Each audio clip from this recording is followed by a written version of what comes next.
আসসালামু আলাইকুম ওরহমতুল্লাহি অবরকাত। কোথাও কোনো সুসংবাদ নেই। হতাশার কালো মেঘে গোটা পৃথিবী যেন অন্ধকার হয়ে আছে। থমথমে পরিস্থিতি বিরাজ করছে সর্বত্র। কোথাও কোনো বন্ধু নেই, আপন বলতে কেউ নেই। সবাই বিপদে, কাউকে সহানুভূতির হাত বাড়ানো যেন কেউ নেই। উল্টো দুর্দিনের সুযোগ নিয়ে সর্বশান্ত করার জন্য সবাই উৎপেতে আছে। এমন পরিস্থিতি থেকে বাঁচানোর মালিক একমাত্র আল্লাহ। কিছু আমল এমন আছে যেগুলো করলে মহান আল্লাহ বান্দার সঙ্গে থাকার ঘোষণা দিয়েছেন। কেউ যদি সর্ব অবস্থায় আল্লাহর সাহায্য চায়, তাহলে তার উচিত সেই আমলগুলো খুব গুরুত্ব সহকারে করা। তো আজকের ভিডিওতে পবিত্র কোরআনের আলোকে সেই আমলগুলোর কয়েকটি তুলে ধরব ইনশাআল্লাহ। তো ভিডিওটি সম্পূর্ণ দেখার অনুরোধ রইল। আর যারা চ্যানেলে নতুন আসছেন, অবশ্যই প্রত্যেক দিন এরকম ইসলামিক ভিডিও পেতে চ্যানেলটিকে সাবস্ক্রাইব করে দেবেন। প্রকৃত মুমিন হওয়া। পবিত্র কোরআনে মহান রব্বুল আলামিন বলেন, নিশ্চয় আল্লাহ তার মুমিন বান্দাদের সঙ্গে আছেন। এখানে মূলত উদ্দেশ্য হল খাঁটি ঈমানদার যারা আল্লাহ ও তার রাসূলের উপর অগাধ বিশ্বাস রাখে, কিয়ামতের দিনের উপর বিশ্বাস রাখে, নামাজ কায়েম করে, রমজানের রোজা রাখে, জাকাত প্রদান করে এবং হজ আদায় করে, যারা অপর মুসলমানের ক্ষতি করে না, সর্ব অবস্থায় আল্লাহর কাছে আশ্রয় চায় এবং তার উপরই ভরসা করে। তাকওয়া ও দয়াশীলতা হওয়া। তাকওয়া আল্লাহর সন্তুষ্টি ও গায়েবী মদত পাওয়ার অন্যতম মাধ্যম। পবিত্র কোরআনে ইরশাদ হয়েছে, নিশ্চয় আল্লাহ তাদের সঙ্গে আছেন যারা তাকওয়া অবলম্বনকারী ও অনুগ্রহকারী।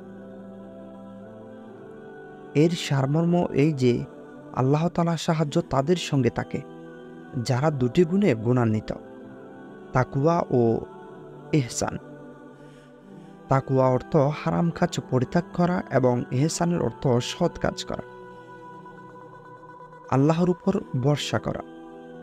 পবিত্র কোরআনে ইরশাদ হয়েছে যে আল্লাহকে ভয় করে তিনি তার জন্য উত্তরণের পথ তৈরি করে দেন এবং তিনি তাকে এমন উৎস থেকে রিজিক দেবেন যা সে কল্পনাও করতে পারবে না।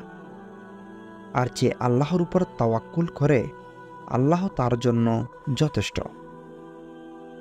আল্লাহ তার উদ্দেশ্য পূর্ণ করবেনই। নিশ্চয় আল্লাহ প্রত্যেক জিনিসের জন্য একটি সময়সীমা নির্ধারণ করে দিয়েছেন।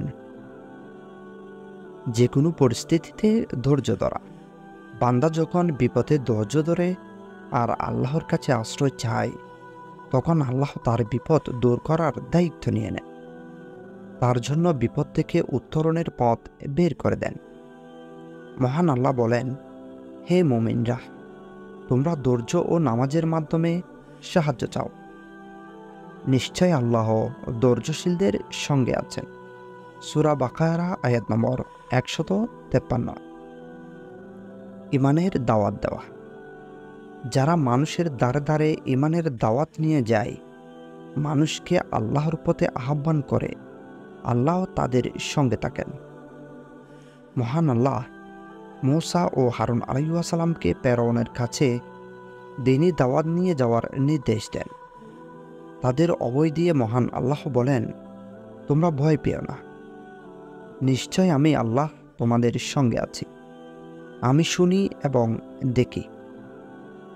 অর্থাৎ মহান আল্লাহ তাহাদের সাহায্য করেন। আল্লাহর উপর দৃঢ় বিশ্বাস রাখ।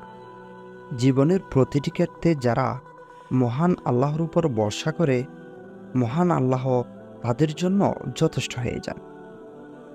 পবিত্র কোরআনে মহান আল্লাহ ইরশাদ করেন, আর যেই আল্লাহর উপর ভরসা রাখে, আল্লাহ তার জন্যই যথেষ্ট। সূরা তালাক আয়াত নম্বর 3। যে কোনো বিপদ আপদে ভেঙে না পড়া। যারা বিষয়টিকে পরিপূর্ণভাবে মহান আল্লাহর উপর ন্যস্ত করে দেয়, আল্লাহর উপর পূর্ণ ভরসা করে, আল্লাহ তাদের জন্য যথেষ্ট হয়ে যান। আল্লাহর উপর পরিপূর্ণ ভরসা করে তার দেখানো পথে চললেই তাহা থেকে তিনি আমাদের উদ্ধার করেন।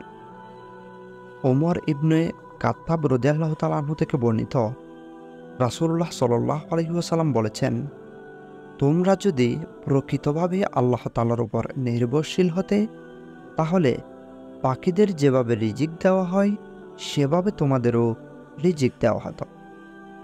এরা সকালবেলা খালি পেটে বের হয় এবং সন্ধ্যাবেলায় ভরা পেটে ফিরে আসে। সর্বদা আল্লাহর সন্তুষ্টিকে প্রাধান্য দেওয়া। মানুষের জীবনে পরিস্থিতি চলে আসে যে এই মুহূর্তে পরিবার বা আশেপাশের মানুষকে খুশি করতে গেলে আল্লাহর নিষেধ করা কোনো কাজ করতে হবে। যারা এমন মুহূর্তগুলোতে আল্লাহর সন্তুষ্টিকে প্রাধান্য দিতে পারে, আল্লাহ তাদের জন্য যথেষ্ট হয়ে যায়। হযরত আয়েশা রাদিয়াল্লাহু তাআলা আনহা বলেন, আমি রাসূলুল্লাহ সাল্লাল্লাহু আলাইহি ওয়াসাল্লামকে বলতে শুনেছি, যে ব্যক্তি আল্লাহ তাআলার সন্তুষ্টি আকাঙ্ক্ষা করে তা মানুষের অসন্তুষ্টি হলেও মানুষের দুঃখ কষ্ট হতে বাঁচানোর জন্য আল্লাহ তাআলা তার জন্যই যথেষ্ট হয়ে যান। সব ক্ষেত্রে আখিরাতকে প্রাধান্য দেওয়া। রাসূলুল্লাহ সাল্লাল্লাহু আলাইহি ওয়াসাল্লাম ইরশাদ করেছেন, পার্থিব চিন্তা যাকে মোহগ্রস্ত করবে, আল্লাহ তার কাজকর্মে অস্থিরতা সৃষ্টি করবেন। দারিদ্র্য তার নিত্যসঙ্গী হবে এবং পার্থিব স্বার্থ ততটুকু লাভ করতে পারবে যতটুকু তার তাকদীরে লিপিবদ্ধ আছে। আর যার উদ্দেশ্য হবে আখিরাত, আল্লাহ তার সব কিছু সুষ্ঠু করে দেবেন, তার অন্তরকে ঐশ্বর্যমণ্ডিত করবেন এবং দুনিয়ার স্বয়ং তার সামনে এসে হাজির হবে। সকাল সন্ধ্যা দোয়া করা। আবু দারদা রাদিয়াল্লাহু তাআলা আনহু থেকে বর্ণিত, তিনি বলেন, যে ব্যক্তি সকাল সন্ধ্যা উপনীত হয়ে 7 বার বলে হাসবি আল্লাহ লা ইলাহা ইল্লাল্লাহু আলাইহি তাওয়াক্কালতু ওয়া হুয়া রাব্বুল আরশিল আযীম, অর্থ আল্লাহ আমার জন্যই যথেষ্ট, তিনি ছাড়া কোনো উপাস্য নেই, আমি তার উপর ভরসা করি এবং তিনি মহান আরশের রব, আল্লাহ তার জন্য যথেষ্ট হবেন। দিনের শুরুতে 4 রাকাত নামাজ আদায় করা। নুআইম ইবনে হাম্মার রাদিয়াল্লাহু তাআলা আনহু বলেন, আমি রাসূলুল্লাহ সাল্লাল্লাহু আলাইহি ওয়াসাল্লামকে বলতে শুনেছি যে, মহান পরাক্রমশালী আল্লাহ বলেছেন, হে আদম সন্তান, তোমরা দিনের প্রবাহের মধ্যে 4 রাকাত নামাজ হতে আমাকে ত্যাগ করো না, তাহলে আমি আখিরাতে তোমাদের জন্য যথেষ্ট হব। ইমাম আবু দাউদ, তিরমিজি সহ বিভিন্ন হাদিসবিদদের মতে এখানে 4 রাকাত নামাজ দ্বারা 400 নামাজের কথা বলা হয়েছে। ইবনে কাইম ও ইবনে তাইমিয়ার মতে এখানে 4 রাকাত নামাজ দ্বারা ফজরের সুন্নত ও ফরজ নামাজের কথা বলা হয়েছে।